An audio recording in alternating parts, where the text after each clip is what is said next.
Hey friends, welcome to episode 4 of the Rob Breakenridge Show. Thank you so much for being with us. Don't forget you can subscribe at our Substack page, robbreakenridge.ca, which is where the podcast is hosted. You can also listen and subscribe on Spotify, Amazon Music, and elsewhere. We've got our YouTube channel where you can listen to full episodes. We post individual video interviews as well. Again, robbreakenridge.ca. Some important issues to cover on this edition of the Rob Breakenridge Show. We will talk housing, which is a huge issue for a growing number of Canadians as home ownership becomes increasingly out of reach for so many Canadians, especially younger Canadians. What's it going to take to turn things around or at least bring some sanity back to the housing market? Did we get any positive indications from the federal government this week about what they're going to do to address this issue? We'll hear shortly from economist Mike Moffatt. He is founding director of the University of Ottawa's Missing Middle Initiative. He's been one of the leading voices trying to push for smarter housing policy in Canada. We'll also talk today tax policy, tax cuts, federal spending, the delay in bringing forward a federal budget. Franco Terrazano is federal director of the Canadian Taxpayers Federation. He also has a new book out. It's called Axing the Tax, The Rise and Fall of Canada's Carbon Tax. And that's an interesting issue too. Of course, Mark Carney, one of his first acts as prime minister, was to pause, but kind of kill the consumer carbon tax. We'll look at how the debate changed around the carbon tax and what might come next. Is this tax really gone? So we'll get to that coming up in a bit as well. Also today, measles, and in particular, the measles outbreak in Alberta, now over 600 cases, levels we have not seen since the 1980s. An interesting perspective on all of this. Dr. Mark Joffe is a professor of medicine at the University of Alberta, infectious diseases expert, and previously served as Alberta's chief medical officer of health. We'll talk a bit more about why this should concern us, what it is about measles in particular that's so concerning, what it is about this outbreak right now that's so concerning, why are we seeing it? And we're seeing it in Ontario, a number of U.S. states as well. So what's causing this right now? What do we need to do to get a handle on the situation? So that's coming up later on the show as well. So a lot of ground to cover on this edition of the podcast, but let's get to some of the news out of the nation's capital. A busy week now as things have been kind of quiet post-election, but we have the speech from the throne with the king, of course, as we talked about on the last podcast. But that's kicking off the new session of Parliament. Now, one of the issues that came up on Thursday, and just kind of some breaking news later in the day as we're taping this podcast, and it concerns U.S. tariffs. And all kinds of uncertainty still about where this whole issue is going, what it's going to mean for Canada. It's a huge cloud kind of hanging over the economy, right? The impact that this can have. There was a bit of good news earlier in the day on this front because, look, there's some issues that the Americans are dealing with in terms of why they're doing this and how much the president can just do this on his own. Essentially, you're talking about tax policy. Should the president be able to just on a whim announce new tax policy or change tax policy, impose new taxes? And that's kind of been the issue around tariffs. The president's been trying to use emergency powers to do this.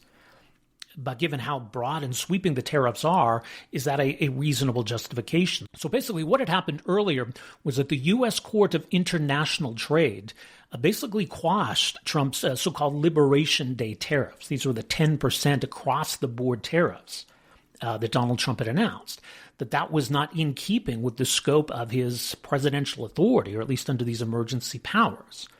So that was struck down by that court later in the day on Thursday, though.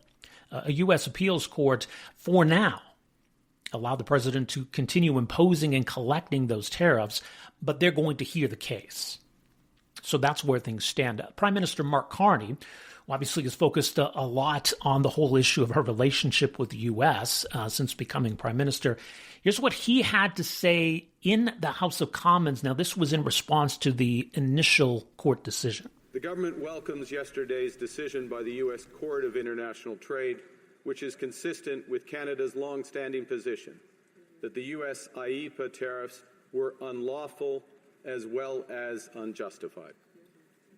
That said, we recognize that our trading relationship with the United States is still profoundly and adversely threatened and affected by similarly unjustified 232 tariffs against steel, aluminum, and the auto sector, as well as continuing threats of tariffs against other strategic sectors, including lumber, semiconductors, and pharmaceuticals. It therefore remains the top priority of Canada's new government to establish a new economic and security relationship with the United States and to strengthen our collaboration with reliable trading partners and allies around the world. Okay, so that's the Prime Minister reacting to the initial court decision, but of course, as mentioned, a bit of a win for the president from an appeals court, but there is still going to be a court battle ahead on just the extent to which this president or any president can implement this kind of policy. So we'll continue to follow that.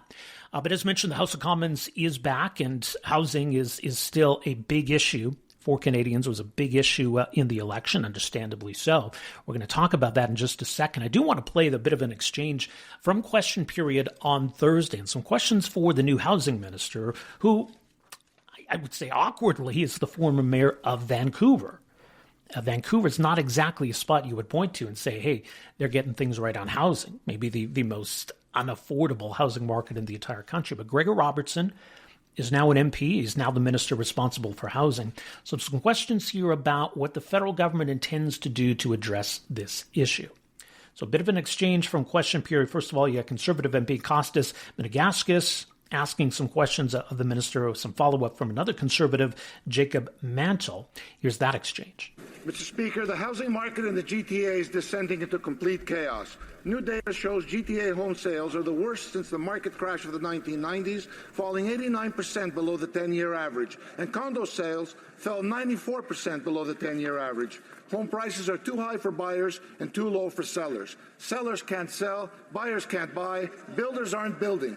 The report warns that there will be a massive housing shortage in just 2 years. Can the Prime Minister tell us why he refuses to present a budget immediately to provide much-needed help for both buyers and sellers? The Honourable Minister of Housing and Infrastructure. Thank you, Mr. Speaker. The critical piece that we need to invest in is more affordable housing across Canada right now. And we are doing that by delivering a GST cut for new home buyers. We are doing that by reducing the costs of housing through development cost charges. We're working in partnership with local governments to deliver that. We have to be sure we build more affordable housing for young people and those most vulnerable across our country. Honourable Member for York, Durham. Thank you, Mr. Speaker. New data out this week shows that home sales in the GTA are down 89% below their 10-year average. That's not a slowdown, Mr. Speaker. That is a market stall. What's the Prime Minister's response? A GST proposal that industry has dismissed, saying it will not improve affordability. So my question to the Prime Minister, what is his plan today, not in September, for buyers who can't buy, sellers who can't sell, and builders who can't build? The Honourable Minister of Housing and Infrastructure.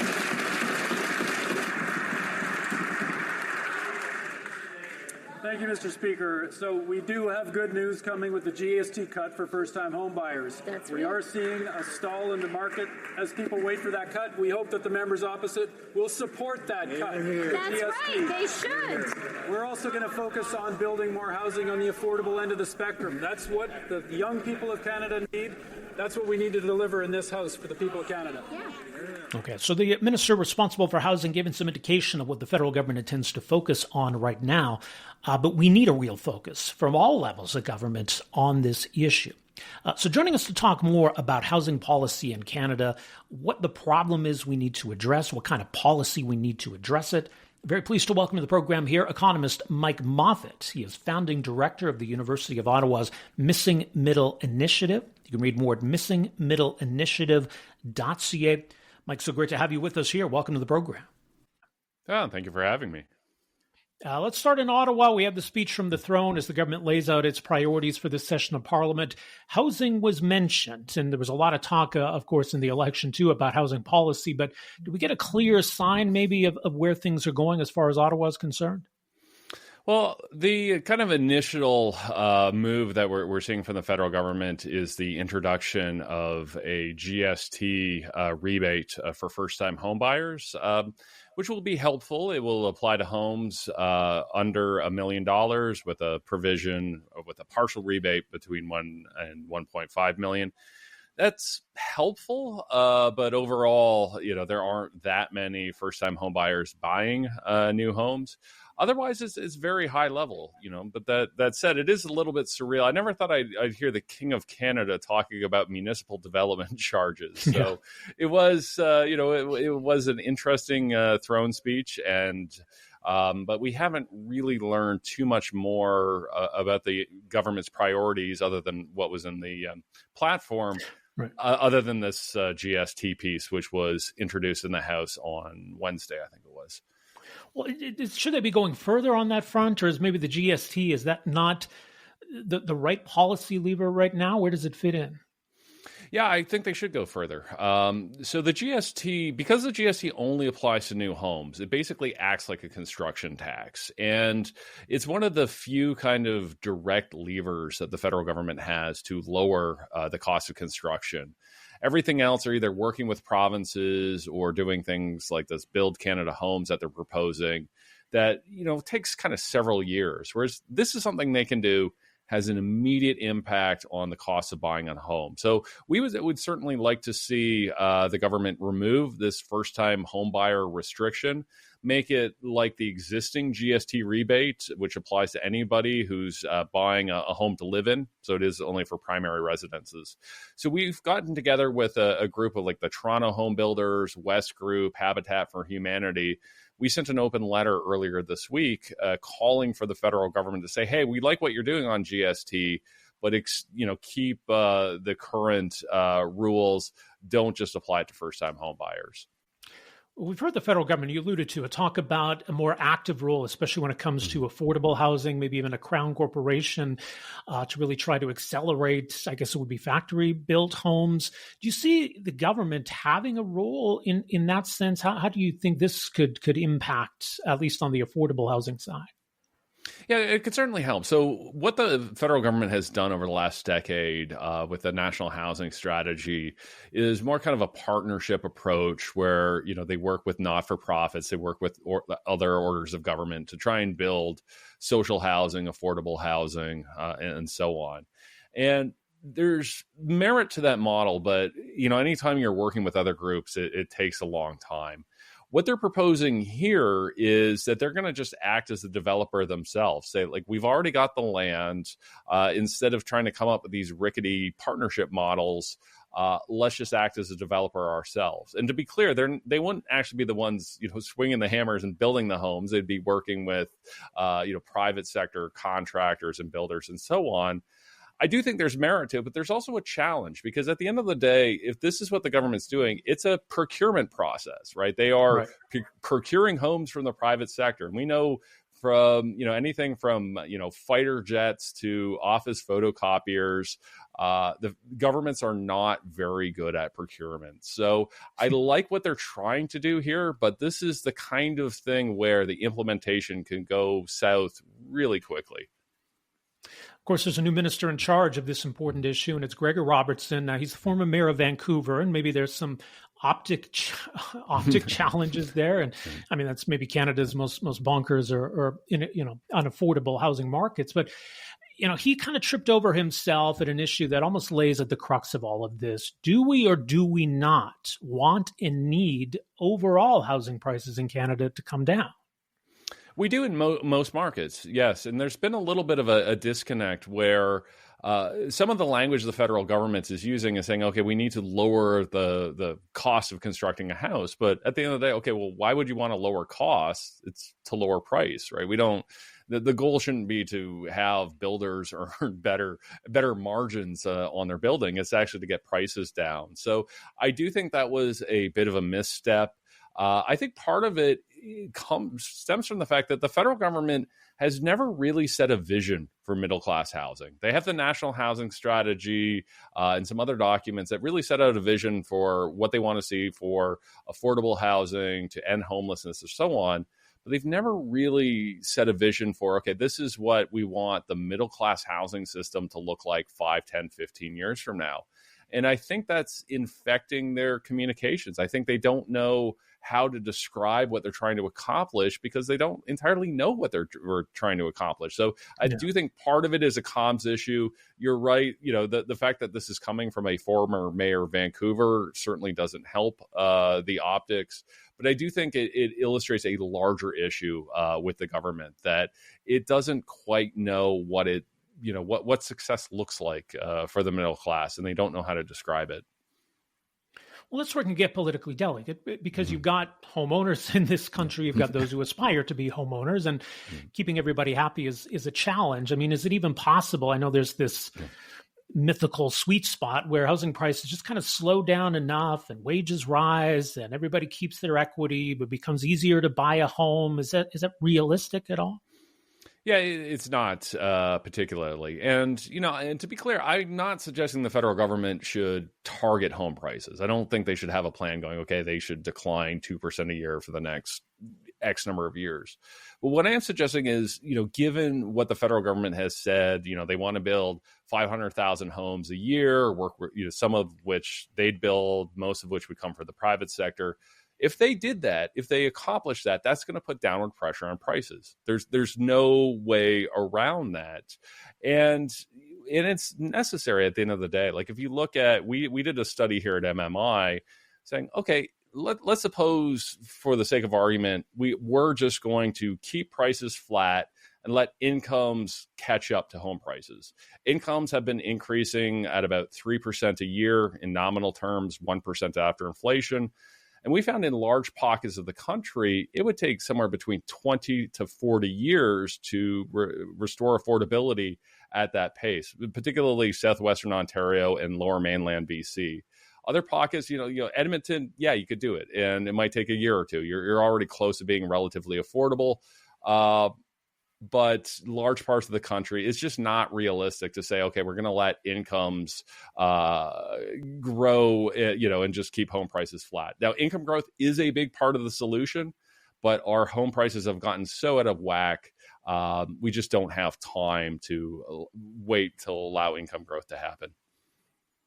But it is quite a different conversation. We talk about overall housing affordability. When rents come down, that's terrific. That's great. Everyone kind of celebrates that. When it comes to housing prices going down, we're all a little more kind of leery about that. Well, absolutely. Most people don't cry a tear when landlords are like making less money, but nobody wants to see the value of their home go down. And I get it. I'm a 48-year-old homeowner who paid way too much for a house 7 or 8 years ago here in Ottawa. So I understand that, but I think I'm also a parent. I've got a 14-year-old and a 10-year-old. I would like them to be able to have a home someday. And so I actually don't think this is necessarily as politically contentious as politicians think. I think most homeowners are reasonable. Many of them do, like me, have kids who they would like to see own a home someday. So that's not to suggest that we want a housing crash. But I do think there is a pathway where, we can get more affordability over time. And I do think it's a tell that conservative housing critic Scott Aitchison, the next day, came out with a video that started with, like, of course home prices have to go down. So, we do at least see some politicians in Ottawa that have the political courage to say it. Maybe it's an easier thing to say in opposition, but I do think there is room for politicians here to tell the truth and say, yeah, you know what, home prices are going to go down. That's not what we're intending to do, but they've just gotten so out of whack. It's the only way we're going to be able to create affordability for the next 2 generations. What is interesting, and we'll get to the report that you just put out regarding the provinces and grading the provinces, but it just sort of speaks to, we speak of housing as an issue, which it is, but I mean, across the country, you've got different markets, different challenges, different issues, different levels of affordability. You've got roles that the federal government plays, provinces play, municipalities play. So can we really characterize it in that sense as a national issue? Well, it is a challenge. I think, for instance, the GST rollout that the federal government is doing highlights that challenge. That they need to sort of figure out, okay, how much, what's the eligibility criteria going to be? Like, when is a home kind of too expensive to get a rebate? Well, that looks very different in Southern Ontario than it does in, say, Saskatchewan.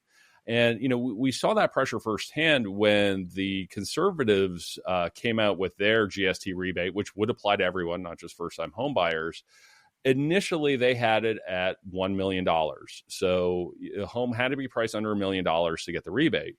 Well, groups from both Greater Toronto area and Greater Vancouver area said, well, wait a second. That you're basically rendering our entire region ineligible because you can't find anything under $1 million. So Polyev and the Conservatives came back and said, okay, actually, we'll increase it to 1.3 because we want to make sure nobody's left out. But $1.3 million in large parts of the country gets you a mansion. It gets you a very, very nice house. Like if you could get a lot for $1.3 million in Weyburn, Saskatchewan, right? So that's the challenge where the federal government is trying to set policy that works for the entire country. But, Southwestern Ontario has very, very different challenges than, say, Prince Edward Island. Right. I mean, there's policies, fees, all these things come into play, but it is still supply and demand. I mean, a house is cheaper in Winnipeg than it is in Vancouver, not because necessarily Winnipeg has cracked the code. It's just, there's different market forces at play. Well, absolutely. And we tend to see over time, particularly over the last few years, where we're getting convergence in those home prices because people are more mobile, more kind of work from home. I'm working from home today has allowed people to move to other areas. So we are seeing places that historically have been relatively affordable, influx of people moving in, a lot of time from Ontario, moving to Atlantic Canada, moving to Alberta. And provinces have been capitalizing on that. There was a period here in Ontario where I couldn't get on the TTC or I couldn't turn on the radio without seeing the come to Alberta. Alberta is calling ads from the provincial government. And it's one of those things, be careful what you wish for, because a lot of us did move. Now, prices and rents have increased across the province. So we are seeing that. So yes, these things are regional in nature, but they have this nasty tendency to spill over, that if one housing market is broken, that tends to kind of transmit out like a wave, and you start to see a lack of affordability in other places. So as for provinces, because we've got the feds, as you say, on GST and these other big issues at the municipal level, you've got the fees, you got the taxes, the zoning, the density, all of that. Where do the provinces fit in on housing, first of all? Yeah, they tend to be forgotten in the conversation a little bit because a lot of the attention goes to the federal government and on things like GST, but also demand drivers like immigration. So they get a lot of attention. Municipalities get a lot of attention because of development charges, approvals, that kind of thing. But the province plays a big role. Constitutionally, they have most of the powers when it comes to housing. They control provincial building codes. They control the municipalities because at the end of the day, municipalities are creatures of the province. So let's say development cost charges and other things that municipalities do, those all work under provincial laws and provincial frameworks. So the provinces play a very, very important role when it comes to land use planning and taxes and that kind of thing. And they have flown under the radar a little bit as, we focus on both federal changes and municipal policy. Well, and this report's certainly getting some attention here in Alberta because, we see, some impressive construction numbers, at least compared to the rest of the country. But when you look at the policy that's supposed to be there to drive all of this, Alberta actually ends up with the worst grade of the provinces. Yeah, so what we did was, a group of us, 15 of us, came out with a report about this time last year called The Blueprint for More and Better Housing, which provided a series of recommendations, 50 to the federal government, 50 to the provinces, and 40 to municipalities, to figure out how we can address the housing crisis, build more supply, make sure those houses are affordable, make sure that they are compliant with our climate ambitions, so energy efficient and so on, and make sure that they are resilient to extreme weather events like wildfires. We are seeing a lot of great things in Alberta, but a lot of that has to do with municipal policy. And that's one of I think the hardest thing for us to communicate in this report is that we're not assessing the province, we're assessing the provincial government. And those are kind of two different things. And we are seeing, again, a lot of great things in Alberta, but a lot of that is due to reforms that we see in Calgary around zoning, many of which were quite contentious. And then in Edmonton, seeing things like automated approvals processes, where a developer can send in a permit to the municipality to the city of Edmonton, and they use AI to actually assess that permit. So something that might take 6 weeks in the city of Ottawa, where I am, can take 6 hours in the city of Edmonton. So there are so many great things happening in Alberta, but the point that this report makes is that that's largely due to other orders of government, that we need to see the provincial government raise their game. It's interesting because it feels like this issue has been at the forefront for, 2 or 3 years now. Are we any further ahead now? I guess as we sit here and look at whether we can expect or should expect progress in the next 2 or 3 years, have we made any, since this issue was kind of thrust to the forefront? Yeah, I think we have. It doesn't always necessarily always show up in rents and prices, but I do think policy has moved in a better direction. I think, we've seen the federal government, again, start to align housing policy and immigration policy. This recognition that, demand from population growth requires supply. So I do think, we've gotten some rationality there. We are seeing provinces move and municipalities move on taxes and approval. So, I mentioned Edmonton and AI. We've had, in Ontario, we've had 3 different municipalities lower development charges. I never thought I would ever see a municipality lower development charges. They only tended to go in one direction. So I think we are seeing better policy. We're certainly admitting we have a problem in a way that we didn't necessarily 3 or 4 years ago. But it's not necessarily always translating into better outcomes. Part of that is it just takes time, but part of it is that other things have changed. Interest rates have gone up. We've got, Canada-U.S. tensions, which isn't helping the economy. There's concerns about tariffs on building products. So, in parts of the country, we're not seeing the growth in housing starts we'd like to see, but I do think we have a better policy environment than we did, say, 24 months ago. All right. Well, much more in all of this, including that report we talked about, grading the provinces, missingmiddleinitiative.ca. Mike Moffatt, really appreciate the insight on all of this. Thanks so much for making some time for us here. Thank you for having me. Again, that's Mike Moffatt, economist, founding director of the University of Ottawa's Missing Middle Initiative, missingmiddleinitiative.ca. They've also got a podcast, so you can check that out. Again, missingmiddleinitiative.ca. We're back with more of the Rob Breakenridge Show right after this.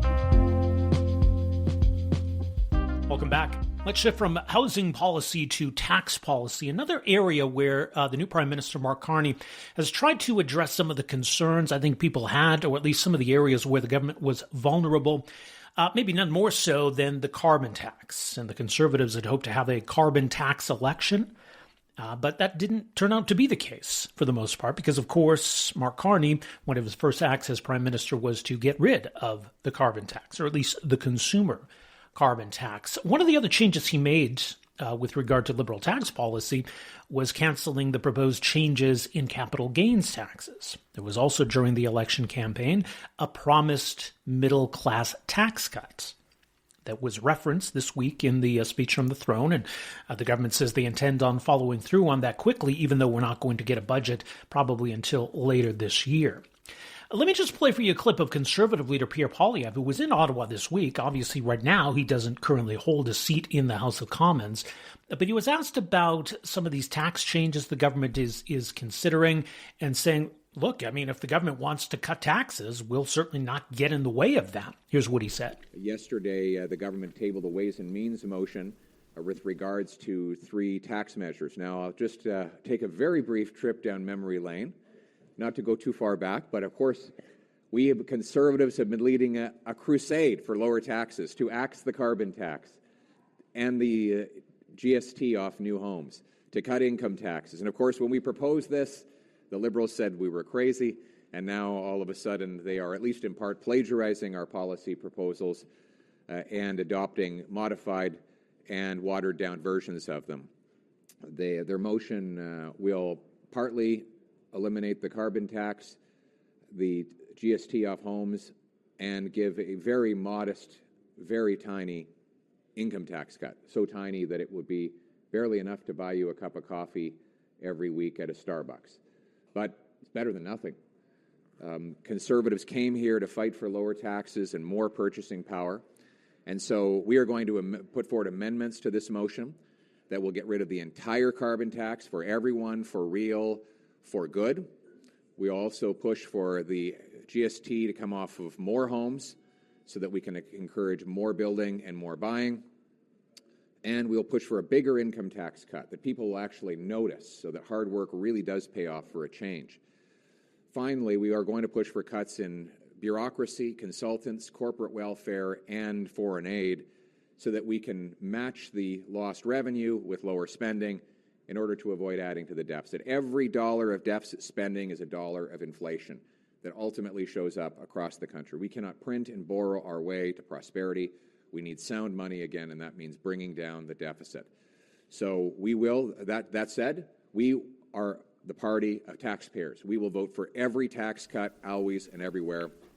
We love taxpayers, and we want taxpayers to be better off. So there you go. That's Conservative leader Pierre Poilievre talking about how his party is going to approach the taxation issue and what may come before the House of Commons. We'll keep a close eye on that. But lots keeping our next guest busy these days. Franco Terrazano is federal director of the Canadian Taxpayers Federation. He's also author of a new book. It's called Axing the Tax, The Rise and Fall of Canada's Carbon Tax, out now from Sutherland House Books. Franco, great to have you with us here. Welcome to the program. Hey, Rob. Happy to be on. Should be fun.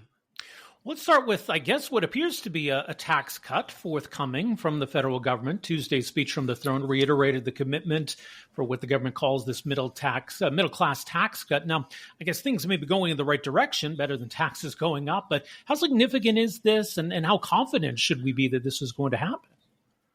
Well, I think it's a pretty good first step, right? So we're talking about savings of about $800 a year for, your two income earning family. So $800, like that is some good savings. I would say it's a good first step. You're saving taxpayers about $6 billion in total a year, according to some PBO numbers. We're going to have to see exactly what happens when we do get a budget from the government, right? We first heard from the Carney government that there would be no budget. Then there was some backtracking saying we would get some in the fall. So we're going to have to really see what happens and what the numbers look like in that budget. But, Rob, I would say that for years, we have seen taxes go up from the federal government. So it is a nice first step to get at least a 1 percentage point cut in the income tax rate. But I don't think it goes far enough. A good first step. Yeah, and as you alluded to, I mean, we'll get a budget in the fall, perhaps. So I assume then this is something that is going to be passed through separate legislation this session. Maybe it ends up getting delayed till the fall. Do we understand how and when this is going to be implemented yet? Well, we've heard from the Carney government that they're going to try to get it through before the House rises for the summer, right? The date that we keep hearing is before Canada Day. So, I think that would be welcome news for Canadians, but it all remains to be seen. We still have a minority parliament, so the Carney government's going to have to get, at least one other dance partner to support this legislation. Well, and the whole question with the budget, this would be one element normally of a budget. What about overall federal spending? What about taxes elsewhere? I guess if we're going to assess how good this is for Canadians, we need to know the full context of what this government has in store, don't we? Yeah, Rob, I'm so glad you brought that up, right? Because there's many reasons for Canadians to be worried about the state of our national finances, right? Over the last 9-10 years, we've seen the federal government double the national debt. Interest charges on the debt are now blowing a $1 billion hole in the budget every single week, which is essentially the cost of building a brand new hospital that isn't getting built every week because of interest payments. And this is why it's so important for the government to be quick with a budget to essentially both give Canadians an idea of where the national finances stand at before members of parliament vote on spending and tax measures, but also for the members of parliament themselves, right? They're supposed to be our elected representatives. Well, it's pretty difficult for MPs to vote in an informed manner when they don't have a clear picture of exactly where the state of our finances are.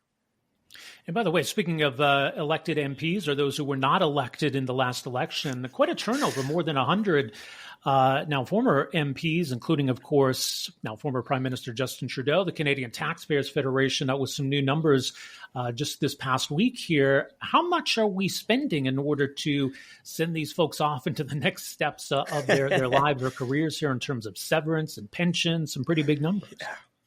Yeah, I always say don't feel too bad for the former members of parliament who don't get reelected, because they're getting a pretty big time taxpayer send off, right? If you look at the pensions for those former members of parliament, they're going to total about $5 million this year alone, about $187 million in pensions over their lifetimes. And, if an MP doesn't serve 6 years, they're eligible for a taxpayer funded severance of about $105,000. Now, Rob, there's a couple things that come to mind, but I'll just give you some highlights right away. Okay, so there are 13 former members of parliament that will be leaving with an annual pension of more than $100,000. That's a big time pension. There are 3 former MPs who did not serve for an entire year and are still leaving with a severance of about $105,000. That's crazy.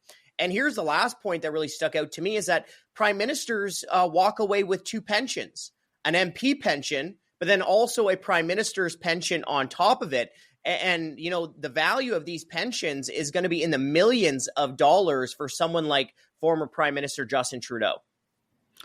Right, and I don't know that you can base it on one's wealth or bottom line, but it's just, we know the Trudeau family's wealth and what Justin Trudeau already has at his disposal. And I think for people struggling to get by, the idea that we're going to throw millions more at him after, the millions, I guess, as decade as prime minister in salary already sent his way, that might be tough for some people to swallow.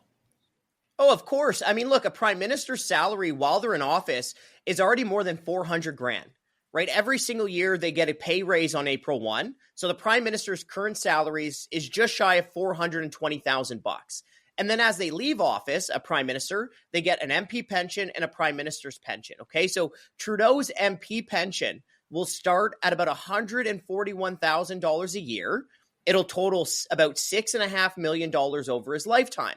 But then there's the prime minister's pension on top of all that. So for Trudeau, that will start at about $73,000 a year, total about $1.9 million over his lifetime. So you add Trudeau's MP pension on top, add it to his prime minister's pension, and you're looking at total pension payouts for Mr. Trudeau at about $8.4 million over his lifetime. Wow. What is reasonable, though, if we look at the example just of someone who's an MP, someone who steps away from a job and doesn't intend to be an MP for life, so they'll serve 4, maybe 8 years, they're going to quit their job. I mean, they will be well paid while they're in Ottawa, but if they're prepared to walk away, try to get back into private life, what kind of transition should there be, if any? Well, I think it's gotten completely out of hand. Now, to be fair, there were some reforms in the Harper era, right? In 2012, there were some reforms which increased the contributions. So it's close to 50-50 between MPs and taxpayers now, but then taxpayers also fund the interest every single year. So there have been some reforms, but let's talk about one easy reform that should take place, and that's ending the prime minister's second pension. Right? I mean, they're already going to be getting millions of dollars through their first pension. They already get a very large salary while they're in office. I don't see any reason why taxpayers should be footing the bill for a second pension for a prime minister. Look, and then not only is there pensions, there's also this severance. And let me go back to the point I made very early, where there are 3 former members of parliament who did not serve for a year. Right? They got in with the by-election. They didn't even serve for a full year, and they're walking away with a $105,000 severance. To me, that's crazy. To me, that should never happen. But then finally, I think there's an important question that we should ask. And Rob, we've had a lot of conversations before. I know you're very well versed with Alberta politics. Well, Alberta MLAs, they haven't had pensions for close to 3 decades now? Right. I think there is a legitimate question when you have less than a quarter of private sector workers being covered by a workplace pension. Well, why should MPs who already have a base salary north of $200,000 be entitled to a taxpayer funded pension when all they have to do is serve in that role for 6 years? Yeah. Let's turn to the book, Franco. It's called Axing the Tax, The Rise and Fall of Canada's Carbon Tax. It's interesting, too. I mean, you look at the decision to scrap the consumer carbon tax, also the decision to back off on the capital gains tax changes and the tax out we talked about earlier. I mean, just kind of big picture, is there a shift in the public mood that maybe the government is sensing where there's kind of a backlash against these taxes that have been piling up over the last decade? Oh, I think there's no doubt about it. And there's a couple reasons why. So number one, we did see inflation, reach a 40-year high back in 2022. And while the inflation rate might be going down, prices are still going up, right? You're still seeing prices go up on many different necessities. So during this whole inflation time, there were many provinces, including Alberta, British Columbia, Manitoba, Newfoundland and Labrador, Ontario, of all political stripes that were cutting taxes, offering fuel tax relief. But during that very tough time for Canadians, you still saw the Trudeau government in Ottawa continue to raise carbon taxes year after year after year. So clearly Canadians were able to look around to the provinces, then look at Ottawa and see that the federal government was extremely tone deaf to the struggles facing, so many people on very important necessities. So that's one issue. But another issue is that we've seen a rising tax burden, not just the carbon tax, but payroll taxes have been going up, alcohol taxes have been going up. The government tried to impose a capital gains tax, imposed digital services taxes, online streaming taxes, a number of taxes, and yet services aren't improving at the same rate that government spending and taxes are going up, right? The bureaucracy, the cost has gone up 73% in a decade. Services haven't improved anywhere near that. So I just think Canadians were tapped out, fed up with a government that seems to only want to increase taxes and waste money. And I think that's why you saw some of the public backlash towards the federal government in recent years. What was it about the carbon tax in particular, though, do you think? Oh, the carbon tax in particular, I mean, it touches the necessities of life, right? It makes it more expensive for you to fuel up your car to get to work or to take the kids to soccer practice.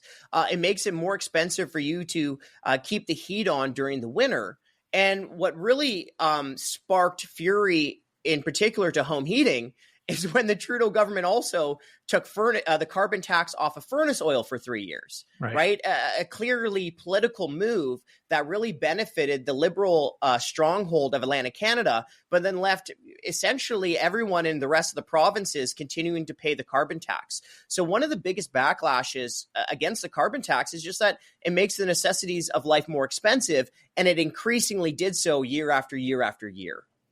Yeah, that was a real turning point, I think, because the government message had been up until that point, because of the rebates, you're almost better off with the carbon tax. And if that logic stood, then why would you exempt home heating? They're making two contradictory points. I think that really changed the debate and the conversation, didn't it?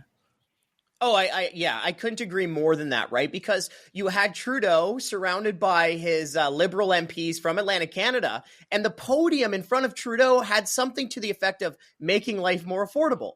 Right. Well, if Trudeau is making life more affordable by removing the carbon tax, then clearly the carbon tax was costing Canadians a lot of money.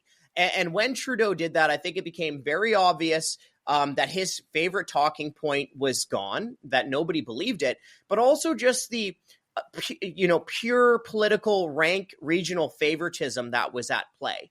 And Rob, as we transfer this conversation to the industrial carbon tax, there's going to be some more regional tensions here between the federal government and the provinces, because for years, the Trudeau government let the Quebec government impose a carbon tax rate that was lower than the rest of Canada. And now that the Alberta government has said that they won't increase the industrial carbon tax anymore, and that the Saskatchewan government has removed the industrial carbon tax, the question becomes, well, what does Carney do? Is Carney going to then go fight with the provinces of Alberta and Saskatchewan over the industrial carbon tax?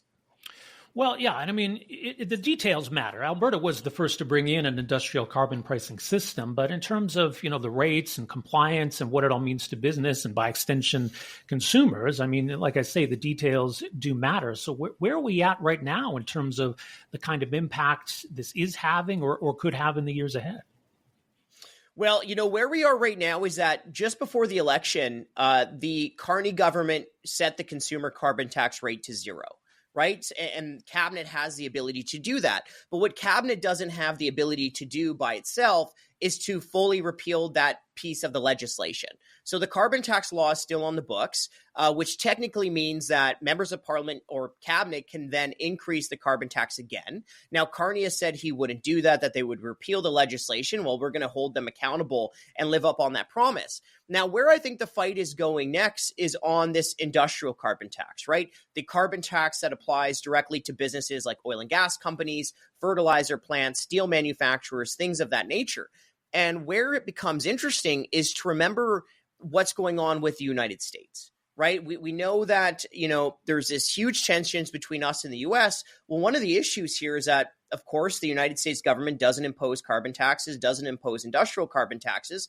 And there's this big concern that an industrial carbon tax from Ottawa, especially with the times that we're living in, is going to push manufacturing away from Canada and into the United States. And I know some of the unions in Southern Ontario are already sounding the alarm over that concern. So is it about right now, are we kind of having to prioritize competitiveness versus emissions policy or environmental policy, or is there a better way to try to balance the two? Well, I do think that we have to focus on competitiveness right now in Canada, right? I mean, look, like we're not, emissions are not going to be reduced at all if businesses just set up shop south of the border. And I mean, you have a clear tension between what's going on in the US and what's happening in Canada. I will say, though, I do think we have to take a very big picture look at making Canada more competitive, right? Like we do have to get major natural resource projects built in Canada. We've seen hundreds of billions of dollars in major resource projects stalled or canceled since 2015. Of course, everyone these days is talking about cutting internal trade barriers. I think that's obviously a good step, but we also have to look at the broader tax system, right? If you look at income taxes in Canada, we're ranked 31st out of 38 OECD countries on income tax competitiveness. Like that's really bad. That's pretty much bottom of the basement. On business taxes, we're ranked 26th out of 38. On both measures, the US is more competitive than Canada. So, to bring it back to the earlier part of the conversation on Carney's income tax cut, it's a good step. But clearly, if we want to focus on competitiveness, on job growth, on creating a good economy here in Canada, we have to do much more. And investment in Canada especially, right? I mean, I think we talk about, strengthening the economy. It's often about what role government's going to play or how much government is going to spend, as opposed to how do we encourage investment here, spur economic growth here, businesses to expand here. You can't really have that conversation without talking about the tax system, can you? No, you can't. You really can't. And you also can't have that conversation without talking about, to your point, how much government is spending and what the debt is, right? Because also more government debt also creates investor uncertainty. Debt today essentially means taxes tomorrow unless governments cut spending. And we've seen massive debt accumulation in Ottawa. I mean, in some of the provinces as well, but especially by the federal government. And, one of the things that was talked about at the end of the election was the additional debt that Mr. Carney was running on. Now, to be fair, Mr. Poilievre and the Conservatives, they weren't planning on balancing the budget. They were planning on adding more debt too. But Mr. Carney in his platform was proposing to add about $225 billion to the debt over the next 4 years, which surprisingly enough was about $100 billion more than even what Trudeau was planning to add to the debt over that same time. Well, much more on all of this is mentioned, taxpayer.com. And of course, the book is out now. It's called Axing the Tax, The Rise and Fall of Canada's Carbon Tax. Franco Terrazano, thank you so much for making some time for us here today. Really appreciate the conversation. Hey, that was fun. Thank you. That was Franco Terrazano. He is Federal Director of the Canadian Taxpayers Federation. You can check them out at taxpayer.com. He is also author of the book, which is out now from Sutherland House Books. It is called Axing the Tax, The Rise and Fall of Canada's Carbon Tax. My name is Rob Breakenridge. You're listening to the Rob Breakenridge Show podcast. More in just a second.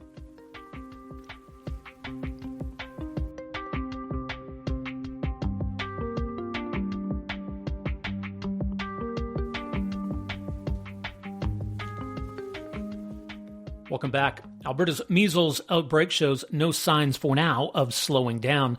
This week now over 600 cases, levels we have not seen since the 1980s.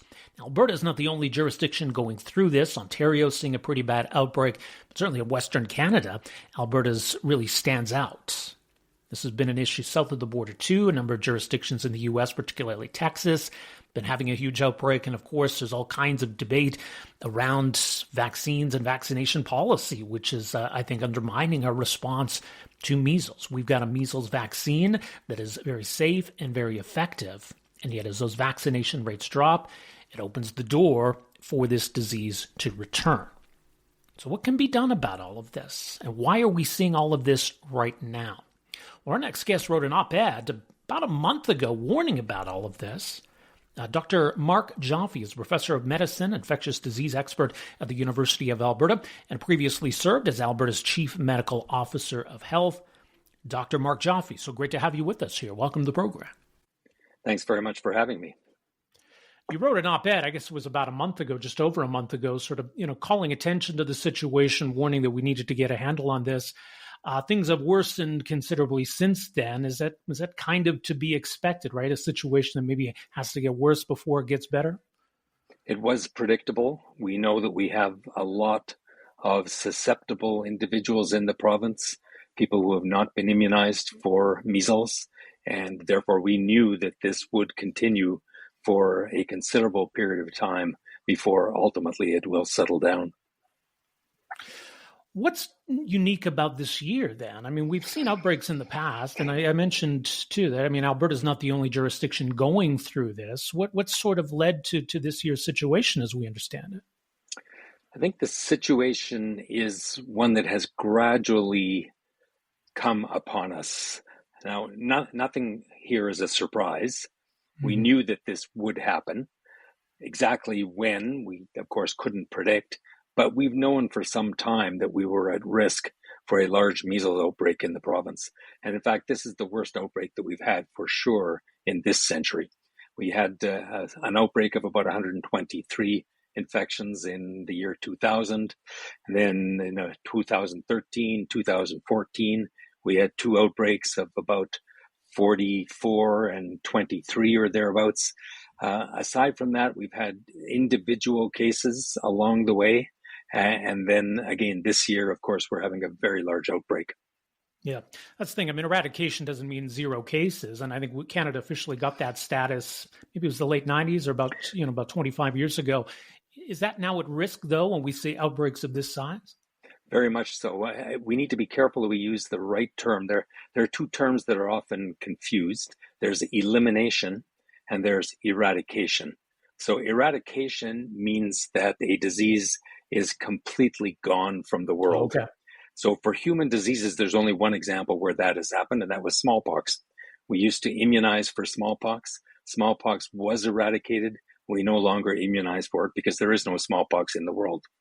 For measles, we've used the term, and for some other diseases, we've used the term elimination. Now in Canada, what that means is that we would see occasional introductions of measles into the country.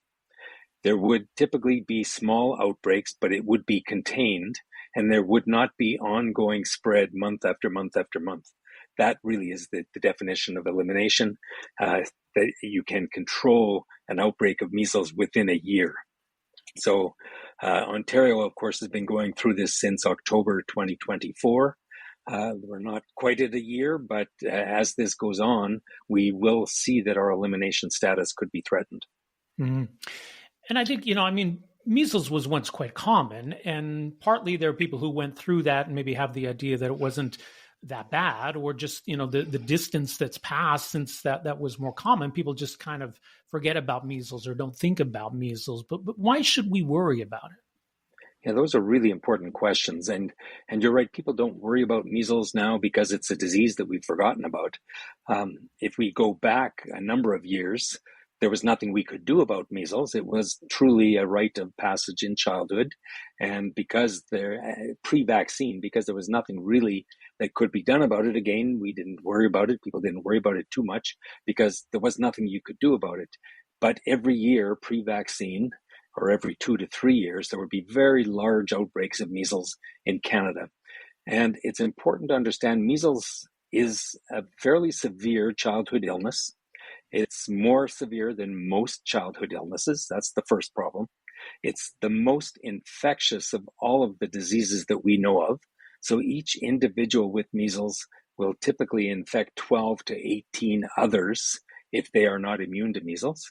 So again, you have 1 or 2 or 3 cases of measles, that rapidly escalates into huge numbers, just as we're seeing now in the province.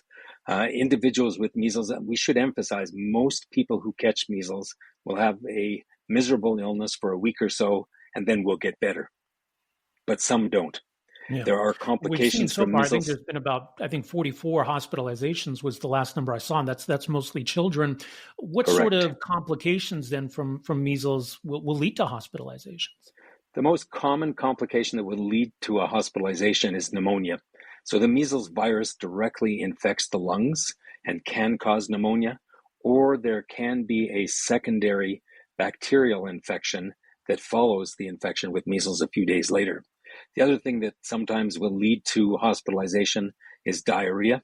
Severe diarrhea in young infants can be very serious.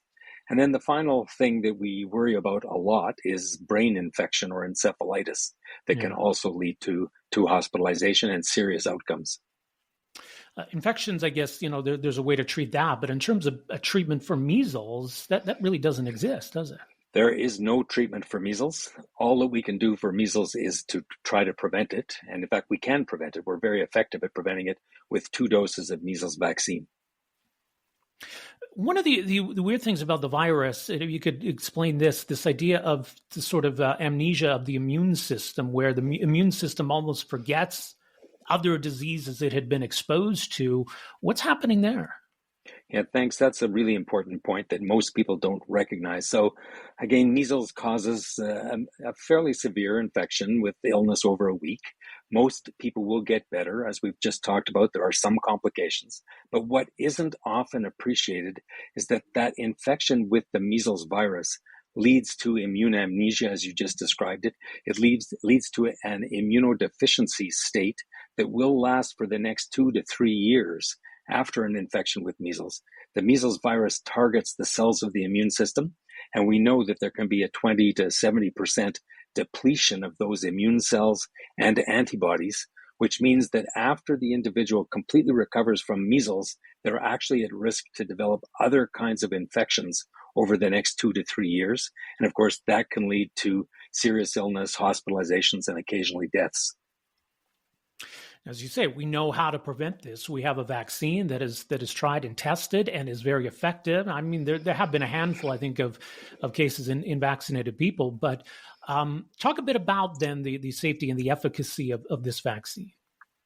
So the measles vaccine has been available to us for about 60 years now. There are hundreds of millions of doses of measles-containing vaccine that have been administered. We know it is highly effective. Now, we did learn back in the 90s that a single dose of measles vaccine isn't sufficient. So you need a second dose of measles vaccine. And currently in Alberta, the schedule is that infants at the age of 12 months and 18 months will receive 2 different doses of the measles vaccine.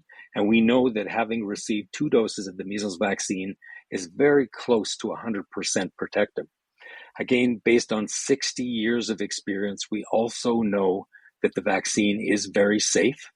We know that there can be side effects. Parents of infants, when they come in for their vaccination, are warned about the possible side effects. But ultimately, we know that the vaccine itself is far, far, far, far safer than getting infection with the measles virus. And I guess there's a clear link here, as we've seen vaccination rates decline, and in particular in certain parts of Alberta, that's where that opening has been created for this virus. We know that we need to maintain about 95% community immunity, sometimes called herd immunity, in order to prevent measles outbreaks. Once the immunization level or the immunity level in the population starts to drop below 95%, that's when we can start to see outbreaks occur. And over the last number of years in Alberta, our immunization rates have slid well below 95%. And that's why I mentioned earlier that we knew that at some point we were going to see a measles outbreak again in the province. We see in the numbers too. I mean, the majority of cases are in children, unvaccinated children. So there's a pretty clear link there. So how do we address that? I mean, there's all kinds of misinformation out there around vaccinations, fear mongering. Unfortunately, I think people do just have questions, maybe just genuinely don't really know about it. How do we even start here? Yeah, that's our challenge. So we live in an information age. There is more information available today than there's ever been at any time in history. But we're also in an era of misinformation and disinformation and a lack of trust. And that's our challenge. We know that we have a vaccine that works. It's extremely effective. We know that the vaccine is very safe. We know a lot about this vaccine because it's been used, as I mentioned, for 60 years. And yet there is information out there that is simply not accurate. And when people go looking for information, there's no guarantee that they're going to find accurate information. They may be confused at the end of it all and just not understand, what is this all about? What are these rumors or these things that I'm reading about on the internet, on social media, on my Facebook page, or wherever it may be? And then complacency sets in, and people just don't go and get their children immunized as they may have done 25 or 30 years ago. Well, maybe in a way, this can be a bit of a wake-up call, or at least, call attention to this challenge we face. We've seen efforts stepped up to get information to people, make vaccines more widely available. Are you seeing some positive signs, maybe, that we're moving in the right direction? Well, there's no question there's been a huge uptick in administration of measles vaccine. People are getting immunized. Whether those numbers are sufficient or not, only time will tell.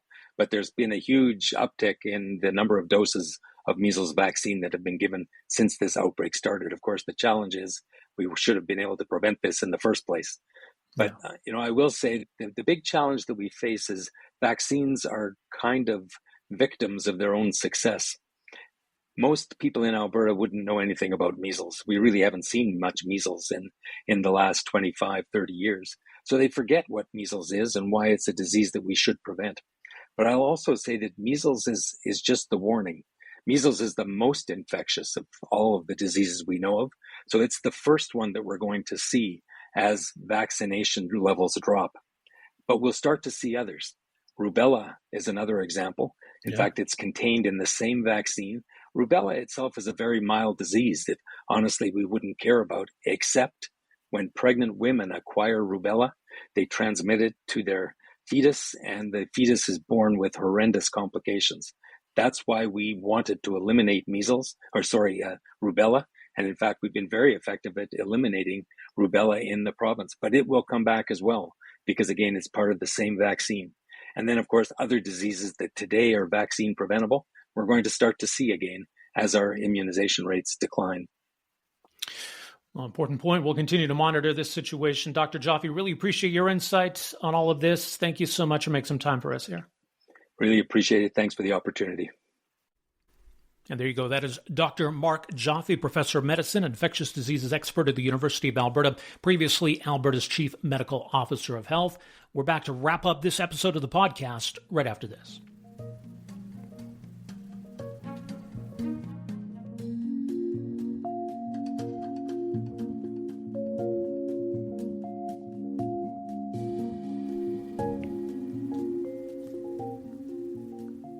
All right, welcome back, friends, and thanks for being with us on episode 4 of the Rob Breakenridge podcast. Our thanks again to economist Mike Moffatt with the University of Ottawa's Missing Middle Initiative, Franco Terrazano with the Canadian Taxpayers Federation, and of course, as we just heard from Alberta's former Chief Medical Officer of Health, Dr. Mark Joffe. Coming up in our next episode, which will drop for you on Tuesday, an important and timely new release from the Macdonald-Laurier Institute called Imbalance of Power: How Federal Overreach Fuels Western Alienation. And my goodness, is Western alienation a big issue right now? So I think this is a very timely report on how we can address that and how maybe the federal government can kind of stay in its lane a little bit more. And that could go a long way. We're going to hear from one of the authors of that report, Sonia Savage, who's a senior fellow with the Macdonald-Laurier Institute. But of course, you may recall, Sonia Savage was Alberta's Minister of Energy, also Minister of the Environment. So we'll have Sonia Savage, conversation coming up on the next podcast. We'll talk a bit more about what's going on with oil prices, pipelines, that whole debate. Commodity expert Rory Johnston will join us, and he's been following all of this very closely. What's happening with oil prices? And what's the objective of U.S. energy policy right now, OPEC energy policy right now? What does it all mean for Canada? And with the opening of the TMX pipeline, that's gone a long way in addressing that price differential. That's lifted Western Canadian Select. And what about the question of pipeline capacity?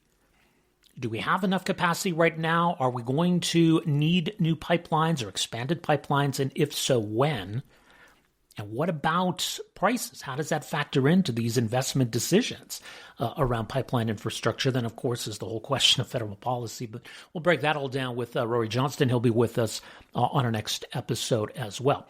So much more. Don't forget, of course, robbreakenridge.ca is our Substack page. You can follow and subscribe to us there. We got the podcast hosted there and on the podcast channels like Spotify, Amazon Music. Our YouTube channel as well. We post the audio from full episodes of the podcast, and we get the video up as well of some of the interviews that we bring to you. So you can find the Rob Breakenridge Show, our YouTube channel, but all of it, again, robbreakenridge.ca as the jumping off point. So thanks for being with us on this episode of the podcast. Have yourselves a fantastic weekend, folks, and we'll talk to you next week. Take care.